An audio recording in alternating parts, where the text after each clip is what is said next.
Hi friends, welcome back to our channel. Today mosambi rate. Friends, ఈ వీడియోలో మనం అనంతపురం మార్కెట్లో ఈరోజు బత్తాయి ధరలు ఎంత పడుతున్నాయో తెలుసుకుందాము. అలాగే స్టాక్ ఎంత వచ్చిందో తెలుసుకుందాము. ఈరోజు డేట్ వచ్చేసి 5వ తారీఖు 9వ నెల 2025 సంవత్సరం. ఇక్కడ అనంతపురం మార్కెట్కి ఈరోజు వచ్చేసి టోటల్గా 753 టన్నులు రావడం జరిగింది. 753 టన్స్ అయితే రావడం జరిగింది.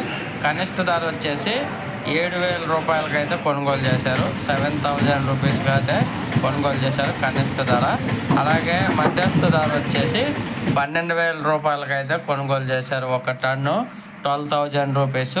అలాగే గరిష్టంగా వచ్చేసి టాప్ ధరలు వచ్చేసి 16,550 రూపాయలకి అయితే కొనుగోలు చేశారు. 16,650 రూపీస్కి అయితే కొనుగోలు చేశారు టాప్ ధరలు. Today mosambi rate in Anantapur market 7,000 rupees to 16,550 rupees top 1 ton of the mosambi. ఒక పని వీడియో వస్తే లైక్ చేయండి, షేర్ చేయండి.